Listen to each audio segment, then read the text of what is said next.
कौन ब्रह्मा का पिता है, कौन विष्णु की मां, शंकर का दादा कौन है, हमको दे बता। ये जानने के लिए कृपया सुनिए। जगत गुरु तत्वदर्शी संत रामपाल जी महाराज के अमृत वचन सर्व पवित्र धर्मों के पवित्र शास्त्रों के आधार पर। गरीबदास साहिब जी ने परमात्मा कबीर साहिब से प्राप्त ज्ञान के आधार से क्या कहा है कि झूठे गुरु का लित्र लावे। जो ऐसा जुल्म कर रहे हैं, मनुष्य जीवन बर्बाद कर रहे हैं, क्या बताते हैं? झूठे गुरु का लित्र लावे। ये गुरुआ सब अंधे, गुरुआ के सिर मार पड़ेगी, पैंडा कदे ना छूटे। गुरुआ के सिर फरुआ फोड़ो और गर्ते काट घसीटो, और इसके मारे पाप नहीं है, इसको निश्चय पीटो। अब यहां तक कहा है कि इस नालायक किसी गुरु ने जो तुम्हें बर्बाद करने जा रहा है, उसके सिर पे फरुआ फोड़ो। वो फरुआ क्या होता है? ये पहले तो उसे गुरु आ करते हाथ में एक लोटा हालिया रखा करते, जिसको ये करमंडल बोलते थे, और हाथ में एक फरुआ माने फोड़ इसीलिए जाते ऐसे, वो साधना करने के लिए लठनों के, तो वो एक खोज का मारा उनका नकलिया के। कहते हैं गुरुआ के सिर फरुआ फोड़ो, गर्ते काट घसीटो, और इसके मारे पाप नहीं, इसके यानी इसको पीटे पाप नहीं, या को निश्चय पीटो। या गुरुआ के लित्र लाओ, ये गुरुआ सब अंधे। गुरुआ गांव बिगाड़े संतो, गुरुआ गांव बिगाड़े, ऐसे कर्म जीव कहला दिए, बोर जड़े ना झाड़े। भेड़ पूछ को पंडित पकड़े, ये बादो नदी बिहंगा, गरीबदास वो भवजल डूबे, नहीं साध सतसंगा। पुनः तो महापुरुषों ने कितनी अनमोल वाणी बताई हमारे को कि भेड़ पूछ को पंडित पकड़े, ये भादो नदी बिहंगा, गरीबदास भवजल डूबे, जहां नहीं साध सत्संगा। जैसे भादुआ के अंदर, भादुआ महीना में बहुत जोर की वर्षा होती है और सभी दरिया बहुत विशाल रूप धारण करके चल पड़ती है, और उस समय कोई दरिया से पार जाना चाहता है और उसको कोई पार होने का साधन क्या बताता है कि भेड़ की पूंछ पकड़ ले और ये तुझे पार कर देगी।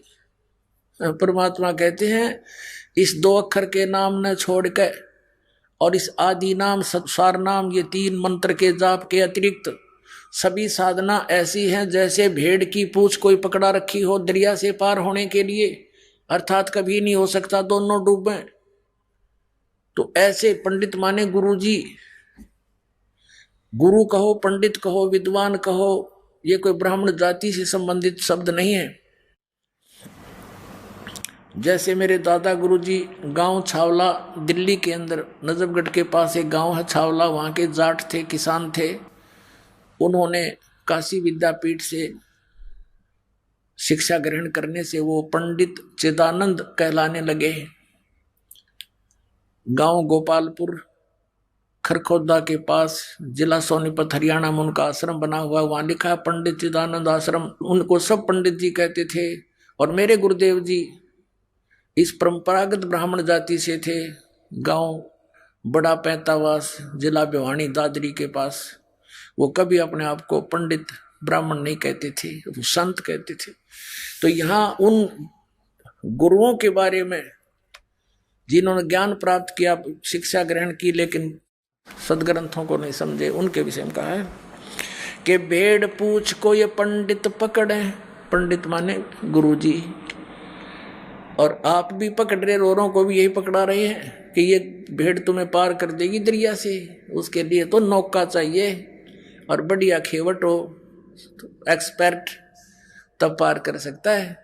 भेड़ पूछ को पंडित पकड़े, ये बादो नदी बिहंगा, गरीबदास वो भवजल डूबे, नहीं साध सत्संगा। साध का सत्संग, परम संत का सत्संग नहीं मिला तो इस संसार रूपी समुद्र में डूब जाएंगे। मन मान सरोवर गंगरे,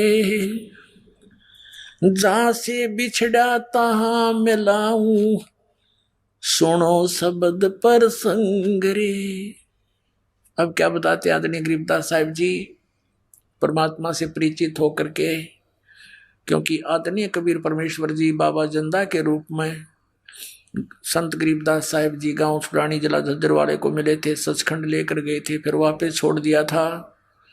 उसके बाद परमात्मा की आंखों देखी उस सतिथि को और उस ज्ञान को प्राप्त करके उन्हीं के दिए हुए ज्ञान को कैसे बोल रहे हैं। मन मान सरोवर गंगरे, जहां का बिछड़ा तहां मिलाऊं, सुनो सब पर संगरे। हम जो ज्ञान दे रहे हैं हमारे इसको प्रसंग को सुनो। शब्द का अर्थ यहाँ नाम है। उस सच्चे नाम के प्रसंग को ध्यान से सुनो जो हमारा तत्वदर्शी संत हमारा भेजा हुआ तुम्हें सुनाने आएगा। दैने गंगा बाम में जमुना, मध्य सरस्वती रंग रे, कल बिस कुसमल मोच होत हैं, वह पल पल पर भी अंगरे।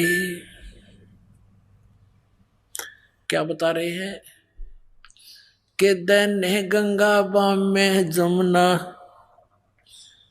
दैन्य गंगा और बाम में जमुना, इला और पिंगला, और मध्य सरस्वती रंग रे, आगे सुषमना नाड़ी है। ये भेद है, गुप्त भेद, कोड वर्ड होते संतों के। दैन्य गंगा बाम में जमुना, मध्य सरस्वती रंग रे, कल बिस कुसमल मोच होते हैं, वह पल पल पर भी अंगरे। कि जो तुम गंगा जमुना में नहा करके स्नान करके अपना मोक्ष समझते हो, ये यहाँ नहीं होगे ये पाप कर्म का नाश। कल बिस कुसमल यानी पाप, वो तो इस सांस उश्वास के मंत्रता हैं, और उस सच्चे शब्द 3 अक्षर, जो 2 अक्षर तो सतनाम और तीसरा उसार शब्द, इनके जाप से, ये तीनों मंत्रों के जाप से आपके पाप नाश होंगे। और पल पल पर भी अंगरे, वो तो पर भी लगती है वहां, कभी 12 वर्ष में, कोई 10 वर्ष में, इतना आदमी मर ले। जैसे कोई कहे कि कुंभ के मेले में पर भी लगेगी, उसमें स्नान करने से मुक्ति होएगी, वो आवे 6 साल में या 12 वर्ष में, अर्ध कुंभ या कुंभ, इतने क्या पता श्वास रहे या ना रहे। कहते मन मान सरोवर गंगरे, जहां का बिछड़ा तहां मिलाऊं, सुनो शब्द पर संगरे। बेड पूछ को पंडित पकड़े, ये भादो नदी बिहंगा, गरीबदास वह भवजल डूबे, नहीं साध सत्संगा। जिनके पास संतों का सत्संग नहीं वो भवजल में डूब जाएंगे। तो यहाँ क्या बता रहे हैं कि उस सत्संग के अंदर जाओ जहां वो प्रसंग चल रहे हैं सतनाम के, सच्चे नाम का, उस संत का संग करके फिर पल पल पर भी अंगरे, पल पल में नाओ उस पर भी में, जो पर भी तुम्हारी 12 साल में लगेगी, यहाँ तो रोज लानी पड़ेगी वाह। यानी श्वास उश्वास से सेवन करो, या पर भी ना हो दिन रात, जब मोक्ष होगा, जब पाप कटेंगे। मन मान सरोवर गंगरे, जहां का बिछड़ा तहां मिलाऊं, सुनो शब्द पर संगरे। दाने गंगा बाम में जमुना, मध्य सरस्वती रंग रे, कल बिस कुसमल मोच होत हैं, पल पल पर भी अंगरे। काशी करवत काहे लेही, ओए होए बिना भजन नहीं ढंग रे, कोट ग्रंथ का यो ही अर्थ है, करो साध सत्संग रे। ओए होए, देखो कितना कमाल कर रखा है कि कोटि ग्रंथ का एक ही अर्थ है, करो साध सत्संग रे, यानी पूरे संत का संग करो, नकली संतों से भी बात नहीं बनेगी। अब देखो कहते हैं करो साध सत्संग रे, यानी संत का संग करो, पूरे संत का, तब तुम्हें घर बैठे भगवान मिलेगा। और फिर मर्यादा में रहना पड़ेगा। भाई जो गुरु बचन पे डट गे रकट गे फंद 84 के, भाई जो गुरु बचन पे डट गे रकट गे फंद 84 के, कट गे फंद 84 के, रकट गे फंद 84 के, भाई जो गुरु बचन पे डट गे रकट गे। वस्तु मिली ठोड़ की ठोड़, मिट गई मन पापी की दौड़, वस्तु मिली ठोड़ की ठोड़, मिट गई मन पापी की दौड़, भरम मिटे मथुरा काशी के, भरम मिटे मथुरा काशी के, भाई जो गुरु बचन पे डट गे रकट गे फंद 84 के, कट गे फंद 84 के, रकट गे फंद। तो यही बताना चाह रहे हैं कि वस्तु मिली ठोड़ की ठोड़ और मिट गई मन पापी की दौड़। यो भटकाए फिरा था कि मथुरा और काशी में, भरम मिटे मथुरा काशी के। अपने आत्माओं, आप तो बालक हो, ये दास इस मार्ग का मास्टर बना दिया परमपिता परमात्मा कबीर साहब ने और मेरे गुरुदेव जी ने। कहते हैं गुरु मेहर करे तो काग से हंस बना दे, हम तो कौवे थे काग थे, जब तक हमें ज्ञान नहीं था, चाहे कितने ही अच्छे आदमी थे हम नेक काम नहीं कर पावा थे, चाहते हुए भी नहीं कर सकते थे। नीत थी कि कुछ करें क्या, कुछ रास्ते का पता नहीं था। अब देखो परमात्मा के पाने के लिए इन भोली आत्माओं ने कैसे कैसे सितम सहे हैं, इन नकली गुरुओं ने कैसे जुल्म इनके साथ किए हैं। एक समय काशी शहर के अंदर इन नकली गुरुओं ने भ्रम फैला दिया कि जो काशी के अंदर शरीर छोड़ेगा, मरेगा, मृत्यु को प्राप्त होगा, वो सीधा स्वर्ग जाएगा। और साथ में ये कह दिया कि जो मगहर में मरेगा वो गधा बनेगा, क्योंकि वहाँ की भूमि को भगवान शंकर जी ने श्राप दे रखा है। और मगहर एक शहर है, मगहर एक नगर है, गोरखपुर शहर से 25 किलोमीटर दूर, और जिला बस्ती की तरफ आते हैं। अब तो जिला बस्ती से अलग एक डिस्ट्रिक्ट बना दिया, संत कबीर नगर,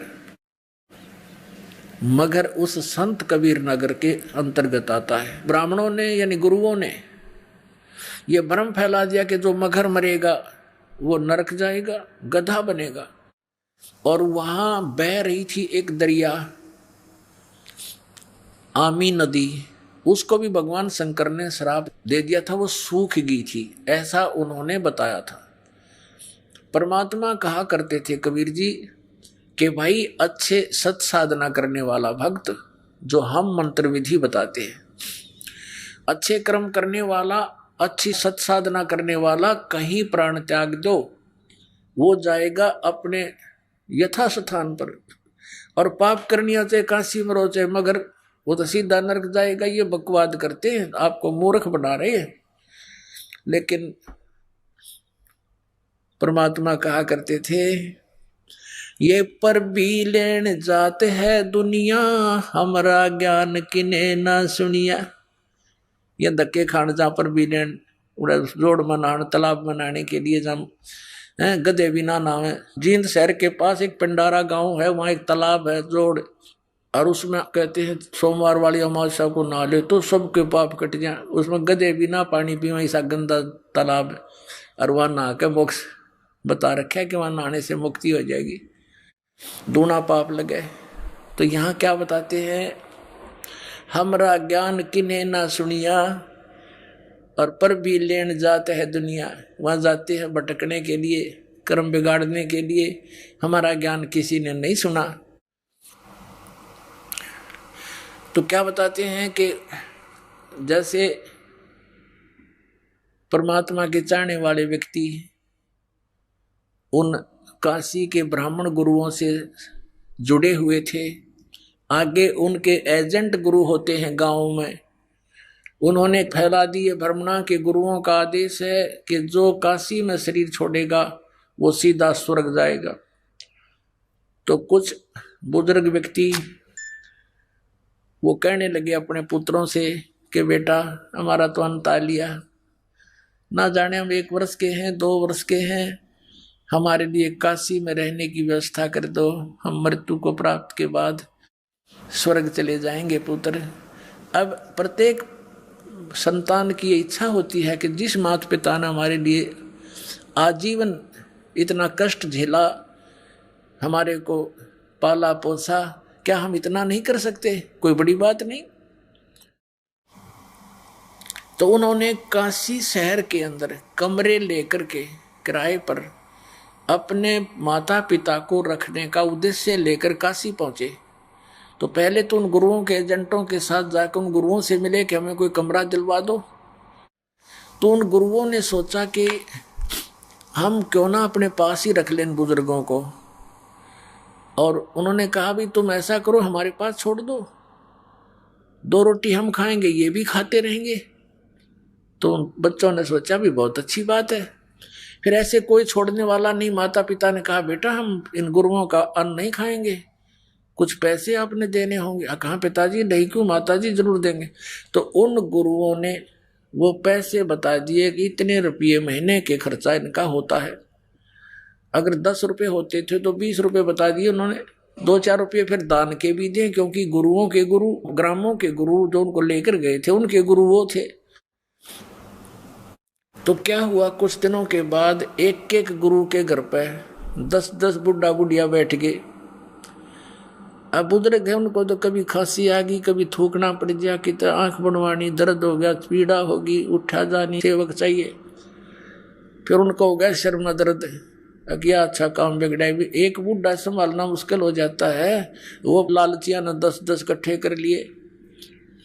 अब उन नालायका ने के स्कीम बनाई, एक और अफवाह फैला दी कि भगवान की तरफ से आदेश आया है। ओए होए, बताओ हमारा किस तरह इन्हें ड्रामा बना रखा, कैसा हमारा जुलूस निकाल रखा है नकली गुरुओं ने। ये आदेश आया है भगवान का कि भगवान की तरफ से क्रोध आया करेगा। क्रोध क्या होता है? आरा। एक क्रोध तो आपने देखा होगा, आरा पहले हाथ से चलाते हैं लकड़ी काटने के लिए, ऐसे 2 जने हैंडल करते, एक इधर से एक इधर से, लंबा होता था 8-9 फुट लंबा आरा। उसके दांतरे से होते हैं, लोहे का बना हुआ पतराहा, उसके लकड़ काटते उससे आरे से, क्रोध बोलते उसको, क्रोध।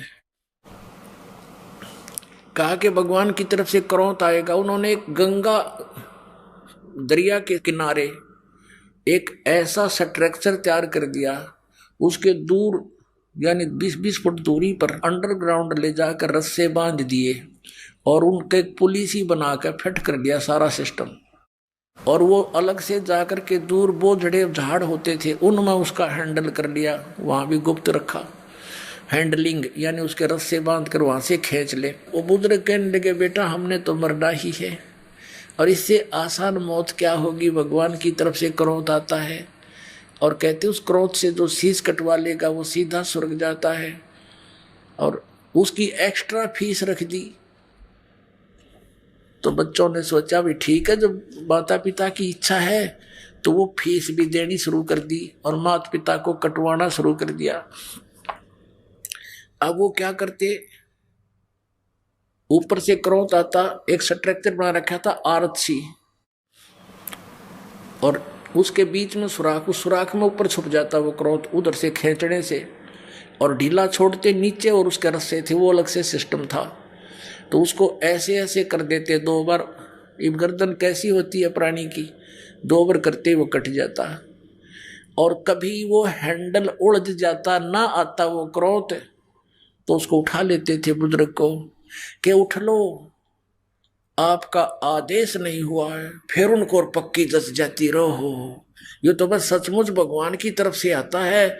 और वो रोता बैठ के बेचारा, हे भगवान मैं पापी घना हूं, मुझे स्वीकार नहीं किया। अगले दिन उसका काम कर देते हो, तो उलझ गया था रस्सा उसका, अगले दिन वो काट दिया। तो हमने वो क्रोध लेने भी शुरू कर दिए कि ताकि परमात्मा मिल जावे। और उस क्रोध से भी बुरा काम अब कर रहे हैं ये नकली पंथों के गुरु, इन भोली आत्माओं को नष्ट कर रहे हैं, इनके जीवन को। अब क्या बताते हैं, उनका सी क्रोध काहे ले ही, बिना भजन नहीं ढंग रे। कहते हैं काशी में क्रोध किस लिए लेने जा रहे हो भोले आदमियों, इस सतनाम और सार नाम के भजन बिना किते ठिकाना नहीं, कोई ढंग नहीं तुम्हारा, कहीं आपको ठीक ठिकाना नहीं मिलेगा, ये गलत साधनाएं हैं। काशी करवत काहे ले ही, बिना भजन नहीं ढंग रे। कोट ग्रंथ का यही अर्थ है, करो साध सत्संग रे। करोड़ ग्रंथों का ये अर्थ है, संतों का सत्संग करो, उनका संग करो। कबीर साहब कहते हैं, राम बुलावा भेजिया, दिया कबीरा रोए। जो सुख है संत के संग में, वो बैकुंठ में न हो।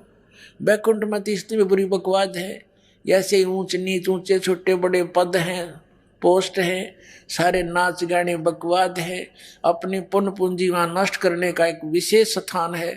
वो पूंजी खत्म होते फिर नरक में फेंक देते हैं जबरदस्ती, जैसे यहाँ से उठाकर मार दिए जाते हैं। सब जगह ऐसे प्रोसीजर है।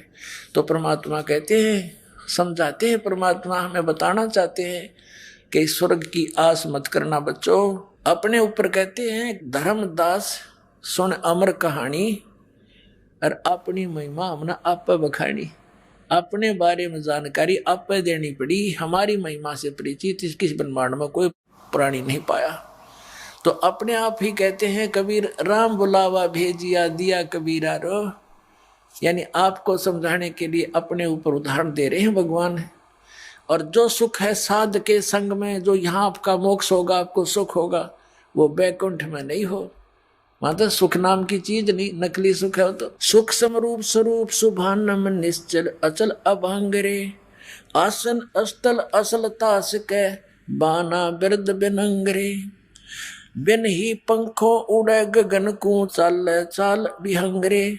दिव्य दृष्टि तो दर्श करते हैं, हरदम कला उमंगरे। परानंदनी पारख लीजे। ओए होए, मूल मंत्र ओम अंगरे।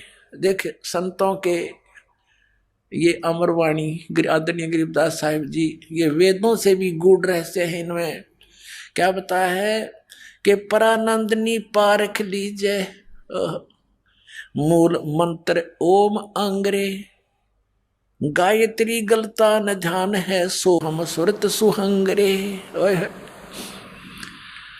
अब कहते हैं उस मूल मंत्र का, जो 2 अक्षर के मंत्र हैं, ओम उसका एक पार्ट है, हिस्सा है, अंग है। परानंदनी पारख लीजिए। परानंदनी, ओहो, पूर्ण सुखदायक जो मंत्र है, मूल मंत्र, उसको परख लो। उसका मूल मंत्र ओम अंगरे। मूल मंत्र का ओम, उस सतनाम का ओम एक अंग है, पार्ट है। और फिर क्या बताया है, गायत्री गलतान ध्यान से। गायत्री माने उसका हृदय से गायन कर, उसका जाप कर। और सोहम सुरत सुहंगरे, अपना आत्मा देखो। ये दोनों बता दिए मंत्र, सतनाम के 2 अक्षर के ओम तो उसका एक पार्ट है, और दूसरा सोहम सुरत सुहंगरे। सुहंग माने हे जीव। तो इन दोनों मंत्रों का सुरती के साथ, यानी ध्यान से सही सुरत ला के सुरत और नृत मन पवन इन चारों से मंत्र जाप किया जाता है सतनाम का, तब इसका लाभ होता है। वैसे सांस चलते रहे, मन कहीं घूमता रहे, उससे आपको लाभ नहीं होगा। श्वास बाहर क्या छोड़ रहे हैं, कौन सा मंत्र, उस पर ध्यान रहे, सुरत रहे, अंदर कौन सा ले रहे उस पर भी ध्यान रहे, तो ये मंत्र आपका एक श्वास उस श्वास का सतनाम का मंत्र सफल हो गया। और इसकी कीमत बहुत गणी है। क्या बताते हैं, ओम सोहम पालड रंग होरी हो, 14 लोक चढ़ाव राम रंग होरी हो, 3 लोक पासंग दर रंग होरी हो, तो ना तुल तुलाया राम रंग होरी हो। आदरणीय गरीबदास साहिब जी परमात्मा कबीर जी से प्राप्त ज्ञान को कैसे बता रहे हैं कि ये एक ऐसे जाप किया हुआ सुरत नृत मन पवन से, सुरत नृत मन पवन, पवन माने वायु, प्राण, सांस, और सुरत ध्यान रखकर मन इन सब को लगा के रखे एक सुमरण करने का। ऐसे किया हुआ एक सिमरण की कीमत कितनी होती है सतनाम के जाप की, कि एक तराजू के एक पलड़े में एक मंत्र की कीमत रख दे। ऐसे सिमरण किए हुए पूरे संत से लेकर नकलियों से लिए हुए का कोई लाभ नहीं। और इस विश्व में कोई भी इस दास के अतिरिक्त इस मंत्र का अधिकारी नहीं है देने का। इससे सिद्ध है कि सब नकली होंगे। अगर इसको कोई दे रहा होगा मुझ दास से प्राप्त करके, क्योंकि 18 वर्ष से दास प्रदान कर रहा है, हो सकता है कोई नकली नीच और दुश्मन जनता का हो गया हो तैयार कहीं, तो उसको आपने समझना है, उसे दूर रहना है, औरों को भी समझाना, अपने भाई बहन वहां फंस गए होते हैं। तो एक कीमत इस प्रकार प्राप्त की हुई कीमत एक पलड़े में रख दे और दूसरे में ये 14 लोक चढ़ा दे। ओहो, शिव जी का लोक, विष्णु का लोक, ब्रह्मा का लोक, दुर्गा का लोक, ब्रह्म लोक, और ऊपर जितने भी ये नकली नीचे के अताल पताल ये सारे दर दे। अतल उतल कहते हैं 14 लोक चढ़ावे राम रंगोरी, और 3 लोक ये पृथ्वी लोक, स्वर्ग लोक और पाताल लोक ये भिन्न है। इन न तब पासंग रखते, इनकी तो कीमत को नहीं, उसकी गणना नहीं। और तो ना तुले तुलाया राम रंग होरी हो, होरी माने खुशी, कि ये खुशी जिनके पास ये मंत्र है वो खुशी मनावे इस जीवन की, कि सफल कर लिया आपने इस मंत्र नाम अपने जीवन को। ओम सोहम पालड़ रंग होरी हो, 14 लोक चढ़ावे राम रंग होरी हो, 3 लोक पासंग धर रंग होरी हो, तो ना तुले तुलाया राम रंग होरी हो। ऐसे किया हुआ सिमरन सुरत नृत मन पवन से उसकी इतनी कीमत आपकी बढ़ जाएगी। और आपने अंतिम श्वास तक इसका जाप करना है। राम नाम रटते रहो जब तक घट में प्राण, कभू तो दीन दयाल के बनक पड़ेगी कान। यानी इस मंत्र का जाप आपने अंतिम श्वास तक, जब तक घट में प्राण स्मरण करना है, चलते उठते बैठते, नाम उठत नाम बैठत नाम सोत जागवे, नाम खाते नाम पीते नाम से ती लागवे। हठ योग नहीं करना आपने, ठीक है, बैठ के भी करना है तो ध्यान लगाओ मंत्र पे। ये सुरत शब्द अभ्यास है। हठ योग करना आंख बंद करके कान बंद करके, ये सुरत शब्द नहीं है तो बकवास है सारी। यानी अपनी सुरती को अभ्यास करा के इस नाम के ऊपर ये डटे, इस अभ्यास करो कि इसमें कुछ देर रुके, या इसके लिए संघर्ष करो, चलते फिरते उठते बैठते जाओ, फिर रोके मन को, फिर जाओ, फिर रोक के फिर लगाओ, ये अभ्यास करना है और कुछ दिनों में बिल्कुल सेट हो जाएगा। इसको सुरत शब्द अभ्यास बोलते हैं। वो नहीं था, वो गलत साधना थी उनकी। जोन सुन लो बिला, इससे मोक्ष हो जाएगा। वाह भाई वाह, वो मोक्ष नाम से होगा, सतनाम से, जो 2 अक्षर का है। फिर बताते हैं, परानंदनी पारख लीजिए मूल मंत्र ओम अंग्रे, गायत्री गलतान ध्यान है, सो हम सुरत सुहंगरे। सुहंग माने जीव। हे प्राणी, ये 2 मंत्र हैं और इनका सुरती से, ध्यान से, मन से इसका जाप करें। अजप्पा जपो निस्वासरम, जीत चलो जम जंगरे। अजप्पा जाप जपो निस्वासर, दिन रात ये अजप्पा जाप है। श्वास उश्वास से सतनाम का जो जाप आपको दिया जाता है ये अजप्पा जाप है। यानी इसमें होठ जीभ नहीं हिलानी होती। अजप्पा जाप जपो निस्वासर, जीत चलो जम जंगरे, गरीब दास दर्शन देवा के देख मया मन भंगरे।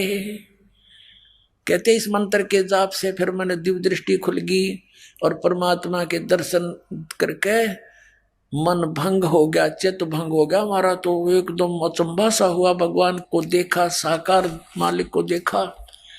और ये आदरणीय गरीबदास साहब जी कहते हैं, हम सुल्तानी नानक तारे दादू को उपदेश दिया, जात दुलाहा भेद नहीं पाया, वो काशी माए कबीर हुआ।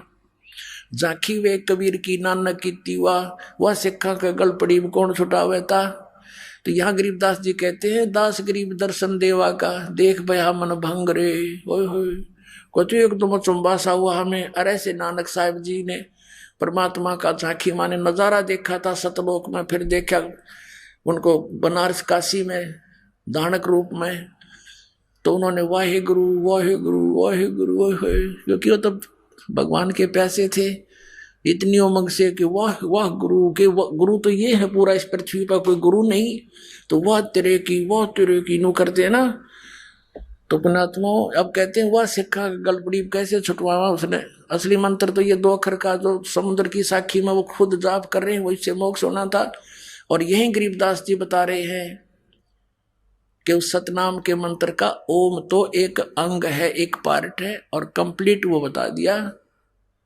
वो सतनाम है 2 अक्षर का, इससे मोक्ष होगा, अन्य किसी साधन मंत्र से नहीं। बोलो सतगुरुदेव। परम पिता परमात्मा पूर्ण ब्रह्म सारी सृष्टि के रचनहार कबीर देव जी, कबीर साहब, अल्लाहू अकबर, ये हम सब के जनक हैं, सब के पिता हैं। ये सर्व सुखदाई भगवान है। यो परमात्मा वह भगवान जिसने सारे ब्रह्मांडों की रचना की, जो अमर अविनाशी है। वही परमात्मा पवित्र भारतवर्ष की इस पावन धरती पर काशी शहर के अंदर 120 वर्ष रहे, एक जुलाहे की भूमिका किया करते थे। तो वो कबीर जुलाहा नाम से प्रसिद्ध, दानक नाम से प्रसिद्ध वो परमात्मा सारी सृष्टि के रचनहार है। जो भगवान के गुण, परमात्मा के गुण वेद बताता है,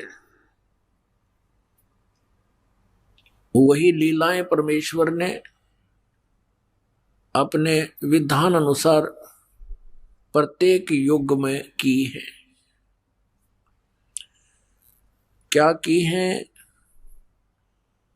गोता मारूं स्वर्ग में, जा बैठूं पाताल,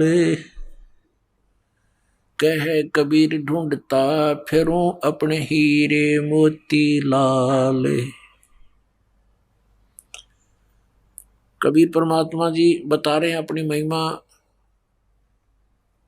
कि मैं अपने हीरे मोती लालों को इस संसार रूपी सागर में गोते लगा लगा कर ढूंढ रहा हूं, खोज रहा हूं। कलयुग के अंदर उस परमेश्वर ने कौन कौन से हीरे मोती लाल इकट्ठे किए थे?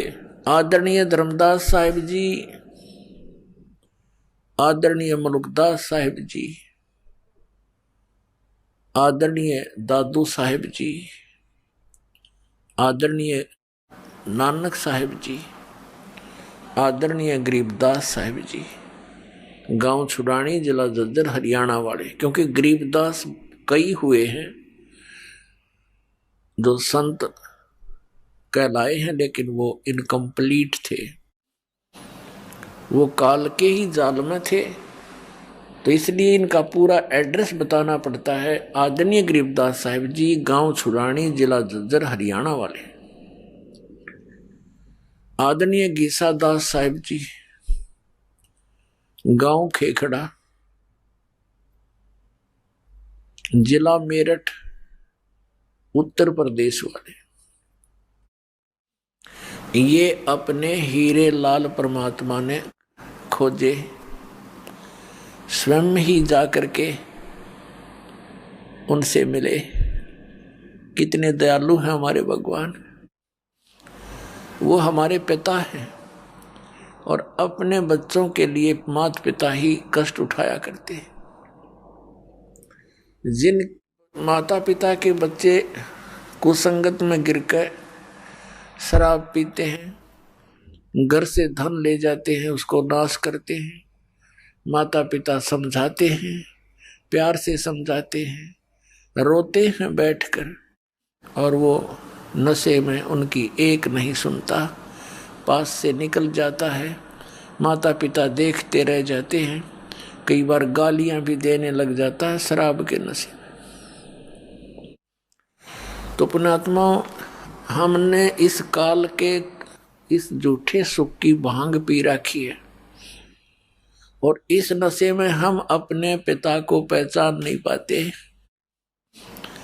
और हम उनके साथ बदतमीजी भी करते रहे। पुण्यात्माओं, जब आपको ये दास की कहानी जो परमात्मा ने अमर कथा अपनी आप बता रखी है, ये सत्संग आपके हृदय में उतर जाएगा, आपको ये सब बातें सच्ची लगेंगी, क्योंकि ये सच्ची हैं। आपकी आंखों में आंसू आया करेंगे जब कभी एकांत में परमात्मा की लीला से आप मनन किया करोगे। वो परमात्मा अनंत कोट ब्रह्मांड का मालिक हमारे लिए भटक रहा है, हम उसको पहचान नहीं पाते, क्योंकि इस काल भगवान ने, ज्योति निरंजन ने हमारे ऊपर एक विशेष प्रभाव डाल रखा है 3 गुणों का, और उसके बाद हमारे अंदर अज्ञान बरवा दिया, परमात्मा निराकार सिद्ध करवा दिया। उसके ढोल के डंके पर किसी से सुन लो, हिंदू मुसलमान सिख ईसाई, परमात्मा तो निरंकार है, वो तो निराकार है, दिखाई नहीं देता। जबकि सबके सदग्रंथों में परमात्मा नर आकार है, मनुष्य दृश्य है और सह शरीर है, ऊपर सतलोक में रहता है, वहां से गति करके नीचे आता है। आपको थोड़ा सा ज्ञान सुनाते हैं कि वो परमात्मा कैसी लीला करता है, कहाँ प्रमाण है। आपको दिखाते हैं ऋग्वेद के अंदर कि वो परमात्मा कैसी लीला करता है, फिर आपको आसानी से समझ में आएगा। देखिएगा, ऋग्वेद मंडल नंबर 9, 10 ये इकट्ठे ही अनुवाद किए हैं। ये कहाँ से प्रकाशित है? प्रकाशक है सर्वदेशी कार्य प्रतिनिधि सभा, महर्षि दान भवन, रामलीला मैदान, नई दिल्ली से। मुद्रक Prince offset printers 1510 Pataudi house, Daryaganj, नई दिल्ली से, यहाँ से छपी है। अब देखिएगा, ऋग्वेद मंडल नंबर 9, सूक्त नंबर 86 का मंत्र नंबर 26 में क्या कहा है? यज्ञ करने वाले यजमानों के लिए परमात्मा, यज्ञ करने वाले मतलब जो धार्मिक अनुष्ठान करते हैं, भक्त, भक्ति करने वाले भक्तों, यजमान माने भक्तों के लिए परमात्मा सब रास्तों को सुगम करता हुआ उनके विघ्नों को मर्दन करता है, उनके संकटों का नाश करता है, उनको पवित्र करता हुआ और अपने रूप को सरल करता हुआ वह कांति में परमात्मा, ये कबीर, इसको कबीर, ये देखो यहाँ लिखा है कबीर, हम बोले कबीर, हम वह बोले हैं वह को, इसका इन्होंने संधि छेद करके यो बना दिया कवि, कबीर। जैसे पुनः कहो चाहे पुनर्जन्म कहो, पुनः जन्म, तो ये कबीर कहो, इसको रे लगा के नीचे हलंत लगा दें तो कबीर भी बोल सकते हैं।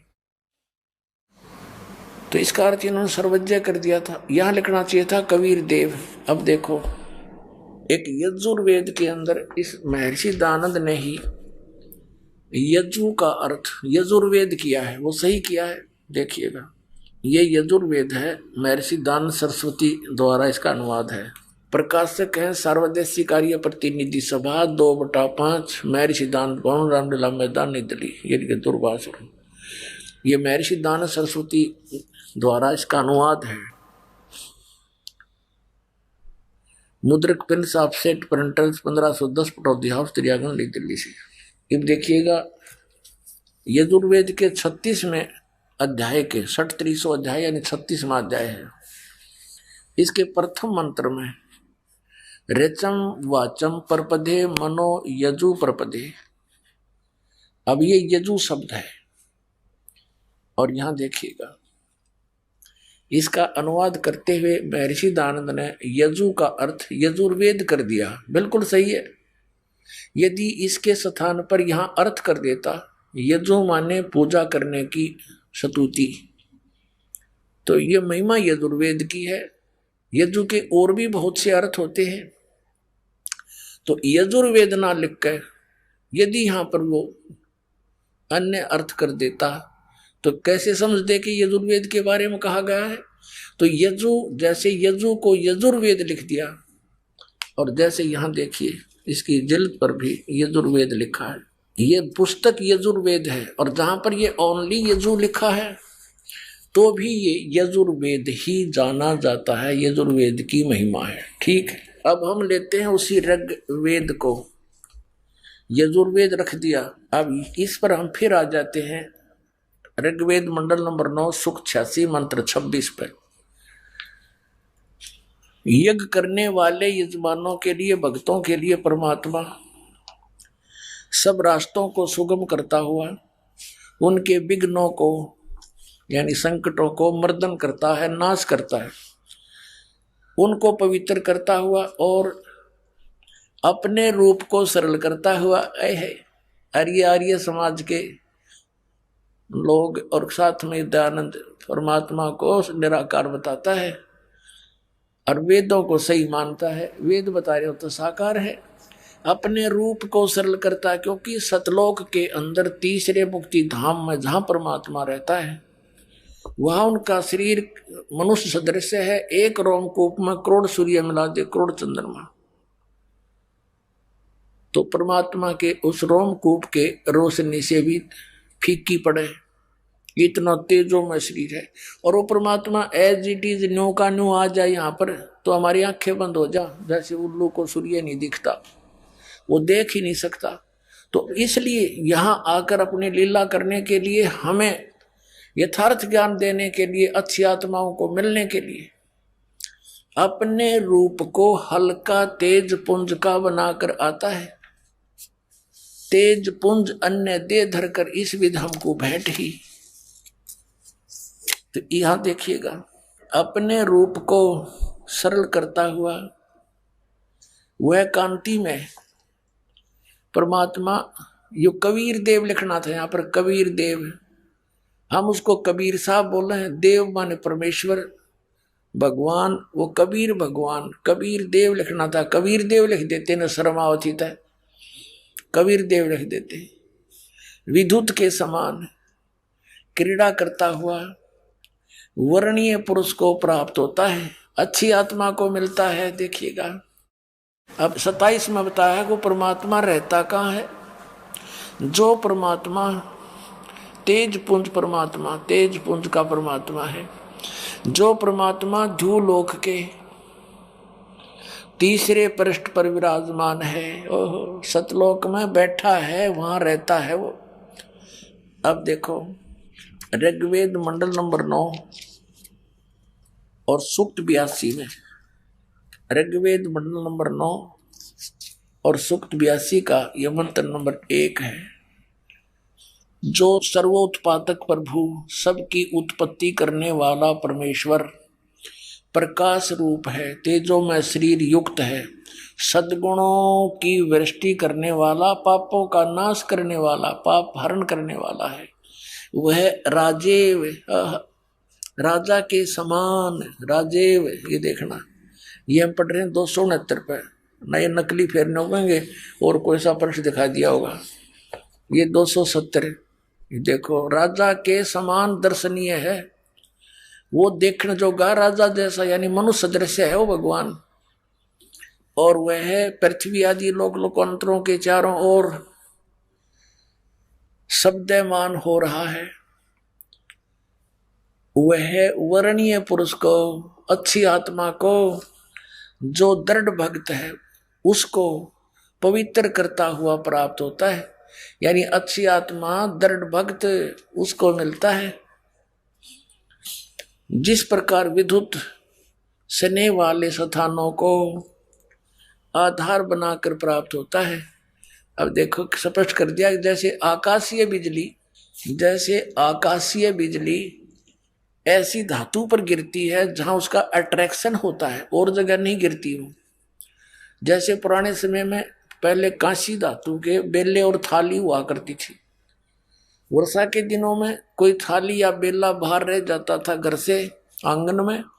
हमारी दादी जी कहती थी हमारी माता ताई जी को, काकी जी को, कि वो थाली अंदर रख दो ना तो बिजली गिर जाती है इस कांसी धातु पर। तो यही उदाहरण दिया है वेद में कि वो परमात्मा ऐसे अट्रैक्ट होता है उस पुण्यात्मा पर जो अच्छी आत्मा है, और उन्हीं को मिलता है क्योंकि वो दृढ़ भक्त होते हैं। जो कह दिया भगवान ने वो टस से मस नहीं होते। जैसे परमात्मा ने इन सभी पुण्यात्माओं को, जिनको वे मिले थे, आदरणीय धर्मदास साहिब जी को, आदरणीय अमलुकदास साहिब जी को, आदरणीय नानक साहिब जी को, आदरणीय दादू साहिब जी को, आदरणीय गरीबदास साहिब जी गांव छुड़ानी जिला ददर हरियाणा वाले को, आदरणीय गीसा दास साहिब जी को गांव खेकड़ा जिला मेरठ उत्तर प्रदेश वाले, इनसे कहा था। जैसे धर्मदास जी को कहा, वो तो रिटर्न में हमारे पास है, बाकी यह सलाह सभी को दी थी परमात्मा ने कि धर्मदास मेरी लाख दुआई, ये मूल ज्ञान की तबार ना जाई। ये मूल मंत्र, मूल ज्ञान, सार नाम, ये किसी को बताना नहीं, तुम जाप करते रहो। इसी प्रकार आदरणीय नानक साहिब जी से कहा था कि ये मंत्र भी किसी को डिस्क्लोज ना करना, नहीं तो बिचली पीढ़ी हंस नीते रही। तो उन पुण्यात्माओं ने परमात्मा के लिए न्योछावर हो गए वो। जैसे नानक साहिब जी ने सतनाम 2 अक्षर के मंत्र का किसी भी सिख को उसकी आवाज़ें नहीं लगने दी। एक बार बोल के अवश्य सुना दिया, प्रमाणित करने के लिए विधि नहीं बताई। मर्दाना ने जब वो जाप करने शुरू किया तो उसको सजा भी मिल गई। इससे भय बन गया पूरे सिख समाज में कि इस नाम का जाप भूल कर नहीं करना। यदि ये गुरु ग्रंथ साहिब में वाणी प्राण सिंह वाली आ जाती तो ये नकली पंथ, राधा स्वामी पंथ, धन धन सतगुरु पंथ, या दूसरे पंथ जो पनपे हुए हैं, जैसे ये बालगेश्वर वाला पंथ, अंसादेश वाला, सतपाल वाला, और बाकी ये नकलची हैं सारी, आसाराम जैसे और सुधांशु जैसे, ये सारे ये नाम शुरू कर देते। अब नाम से मोक्ष होना, बीज से पौधा बनेगा। अब आम के बीज से आम का पौधा बनेगा, आम का पेड़ बनेगा। बबुल के बीज से बबुल का बनेगा। तो नाम से मोक्ष होना, नाम इनके सब के नकली, तो ये सब यूजलेस है उनकी साधनाएं। अब फेल हो गए सारे। बुद्धिमान समाज है आज बहुत जबरदस्त, जिसने ऐसे आइटम बना लिए, इंटरनेट, कंप्यूटर, ऊपर सैटेलाइट, यहाँ बैठे पता नहीं कहाँ का देख लेते हैं। और जब इनका इनको पता चलेगा कहाँ डरे डोरे हो, ये साइंस कितना काम देगी तुम्हें। अगर 2-3 वर्ष वर्षा ना हुई तो सब फेल हो जाएंगे। इंटरनेट इनको देखने भी ना रहेगा, टक्कर मारे मारे मरेंगे। और भगवान प्रसन्न रहेगा तो कुछ नहीं होगा, यहाँ भी सुखी और सतलोक में चले जाएंगे। अब कहने का भाव ये है कि हम वो दृढ़ भक्त थे, उन्होंने किसी को नहीं बताया। पूरा सिख समाज उस सतनाम से वंचित है। आइए अब हम उन श्रद्धालुओं के अनुभव जानते हैं जो जगत गुरु तत्वदर्शी संत रामपाल जी महाराज जी से दीक्षा प्राप्त कर चुके हैं तथा उनके द्वारा बताए गए भक्ति मार्ग पर चल रहे हैं। बहन जी नमस्कार। सत साहिब। क्या नाम है आपका? दीपिका। कहाँ से आए आप? लुधियाना से। संत रामपाल जी महाराज से कब जुड़े?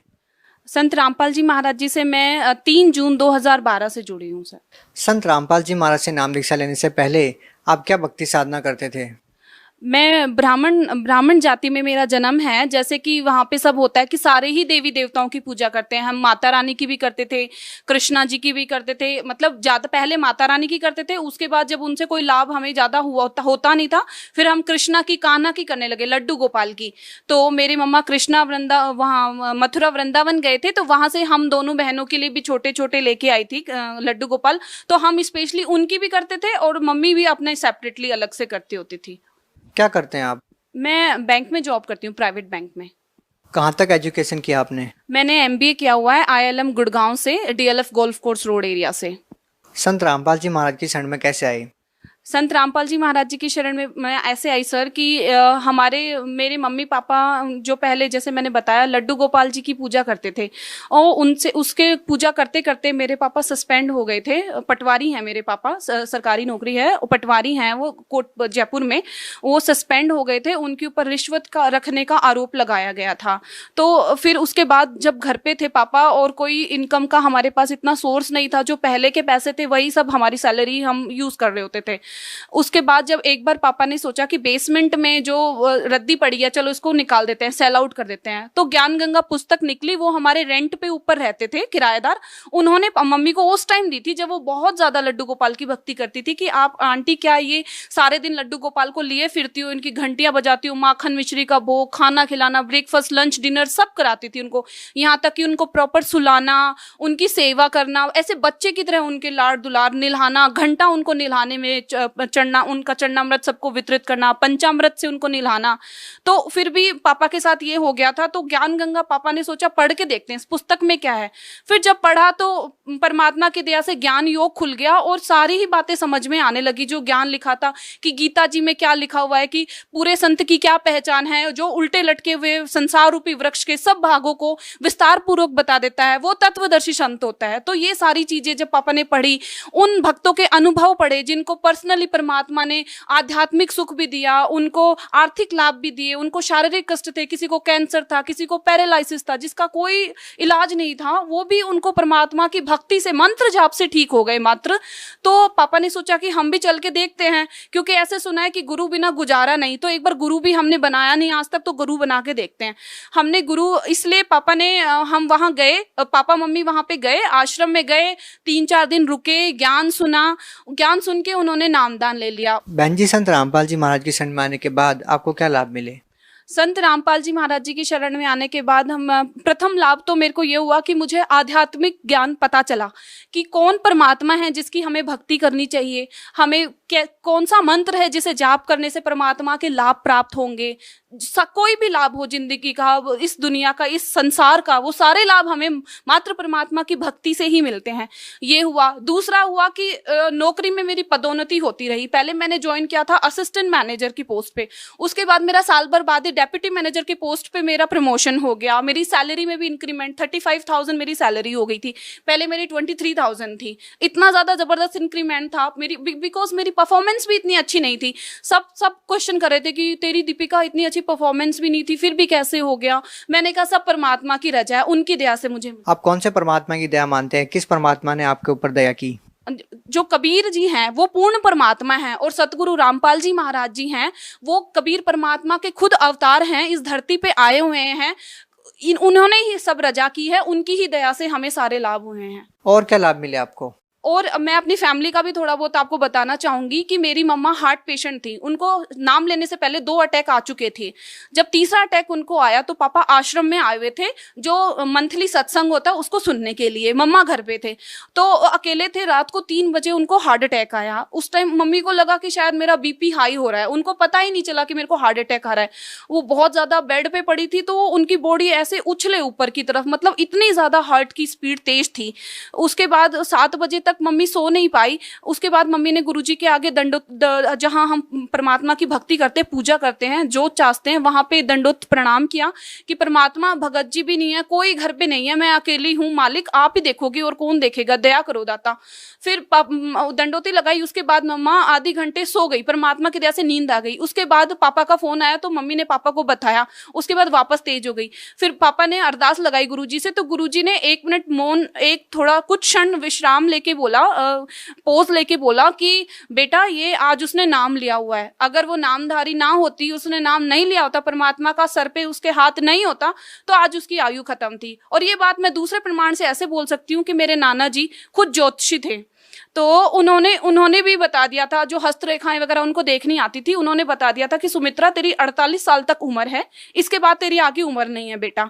तो और जब बाकी जो पंडितों को दिखाया था उन्होंने भी, तो उस टाइम तो मेरी मम्मी मजाक में कह देती थी कि बहुत है, लेकिन 48 साल की उम्र तक तो हमारे किसी की शादी वगैरह भी नहीं हुई थी।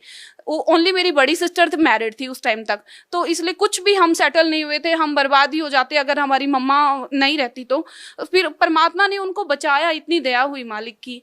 उसके बाद और भी बहुत सारे सुख है, जैसे कि हमारे रिश्तेदार ही हैं, वो थोड़ा हमसे जेलस फील करते हैं, तो उन्होंने जो 3 ताप के अंतर्गत जो आते हैं, उन्होंने ना कुछ प्रेत वगैरह हमारे ऊपर छुड़वा दिए थे, मेरे पापा के ऊपर भी, मेरे ऊपर भी।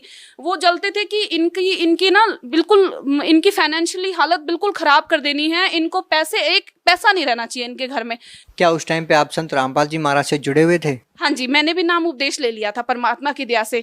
तो जो 2 बाधा आई, एक मेरे पापा के ऊपर छोड़ी, मम्मी के ऊपर और मेरे ऊपर, क्योंकि मैं अर्निंग मेंबर थी, दीदी की शादी थी, भाई छोटे हैं मेरे, तो मैं बैंक में जॉब करी थी जैसे मैंने आपको बताया। तो उस टाइम क्या हुआ कि पापा को जैसे पता नहीं एकदम से क्या हुआ कि उनको रात भर वो सो ना पाए, आग सी जले उनको, और ऐसे देखे कि छत के ऊपर से कुछ आग सी निकलती आ रही है, मूठ जिसको बोलते हैं, शास्त्रों में पुराणों में लिखा हुआ है कि एक प्रेत बाधा होती है इस तरह की, वो आई। तो मेरे पापा को बहुत ज्यादा कष्ट, हर टाइम बेचैनी, गर्मी इतनी जोर से लगे, सर्दियों के दिन थे उस टाइम, और बहुत ज्यादा दिक्कत, उनको सपने गंदे बुरे बुरे आए और उनको कुछ आकृतियां दिखे भयानक सी। फिर वो गुरुजी के उन्होंने गए सत्संग में, गुरुजियों को बोला उन्होंने कि परमात्मा मेरे साथ ऐसे ऐसे रहा। गुरुजी कहते कोई बात नहीं बेटा, जो ये करवा रहा है ना उसको परमात्मा अपने आप देखेंगे और आप बिल्कुल ठीक हो जाओगे। उस दिन का दिन है, आज का दिन मेरे पापा को कोई बाधा नहीं है। फिर मेरे साथ अटैक हुआ है प्रेत बाधा का। मैं यहीं थी, तो मेरे को जैसे मैं अपने पीजी में सो रही थी, दोपहर का टाइम था, मैं अकेली थी, मेरी रूममेट नहीं थी, तो जैसे जाली वाला गेट बंद था अंदर से, और मेरे को ऐसे लगा, आंखें मेरी बंद थी बट मेरे को सुनाई दिया कि जैसे टक टक टक टक करके कोई चीज आई है। तो जो मेरी रूममेट थी ना, वो और भगवानों की पूजा करती थी, वो उसकी अलमारी में रखे होते थे, वहां से उसने माचिस उठाई, और जैसे फिर मेरे को एकदम से यूं लगा कि मेरे साथ कुछ बहुत बुरा होने जाने वाला है। तो मेरे को उस टाइम प्रथम मंत्र मिला हुआ था, मैंने प्रथम मंत्र का एक जो स्टार्टिंग का है शब्द वही उच्चारण किया। ऐसी आवाज आई रूम में जैसे कोई भाग रहा है, बहुत जोर जोर से भागने की आवाज आई, और जाली वाला गेट जैसे धां से किसी ने बंद किया हो बहुत जोर से, वो हुआ। बट उसके बाद भी मेरे को थोड़ा सा दिक्कत होनी शुरू हो गई थी कि मेरे को गंदे गंदे सपने आने लग गए थे, और मेरे को बेचैनी, डर लगे कि कोई मेरे पीछे खड़ा है, कोई है जो आ गया, पर्दे के पीछे से कोई देख रहा है मेरे को, इस तरह का कोई मेरे को मार देगा, कोई किसी के गला दबा देगा। नींद नहीं आती थी मुझे। फिर मैं आश्रम गई, गुरुजी को प्रार्थना करी, गुरुजी ऐसे ऐसे। कौन से गुरुजी को प्रार्थना की? जी, हमने तत्वदर्शी गुरु संत रामपाल जी महाराज जी से ही नाम ले रखा है, वही मेरे प्रथम और आखिरी गुरु हैं। इस मनुष्य योनि में वही गुरु रहेंगे और वही हमको सचखंड सतलोक लेके जाएंगे, क्योंकि उनका जो ज्ञान है ऐसा ज्ञान विश्व में नहीं है। जब आपने संत रामपाल जी महाराज जी से अपनी समस्याओं के बारे में प्रार्थना की तो उन्होंने क्या कहा? उन्होंने कहा कि बेटा, आपको परमात्मा ने इतना अच्छा मंत्र दिया हुआ, आपको डरने की जरूरत ही नहीं है, आपकी देखना परमात्मा बिल्कुल ठीक कर देंगे। वो जो आपके ऊपर किसी ने भी छुड़वाया है, क्या कुछ भी करवाया है, उसका आपके ऊपर बिल्कुल असर नहीं होगा, आपने बिल्कुल टेंशन नहीं लेनी। उसके बाद मैं बिल्कुल ठीक हो गई, आज का दिन है। उसके बाद मेरी शादी भी हो गई, मेरी बेबी भी है 1.5 years की। तो उसके बाद मैं अभी वापस से मैंने जॉब स्टार्ट कर दी है। तो उसके बाद से आज का दिन है, मेरे को कोई नहीं है, बल्कि परमात्मा के इतने सुख मिले हैं को कि मैं उनका वर्णन करूं तो शायद पूरा दिन निकल जाए, इतने हमको सुख मिले हैं। बहन जी, बहुत बहुत धन्यवाद आपका। सच साइड।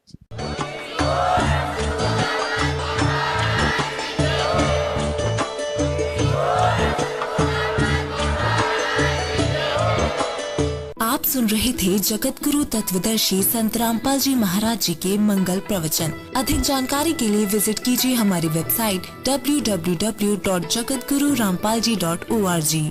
संत रामपाल जी महाराज जी के शुभ आशीर्वाद से पूरे विश्व भर में 500 से भी ज्यादा नाम दीक्षा केंद्र हैं, जिन पर संत रामपाल जी महाराज जी द्वारा ऑनलाइन निशुल्क नाम दीक्षा दी जा रही है। अपने नजदीकी नाम दीक्षा केंद्र का पता करने के लिए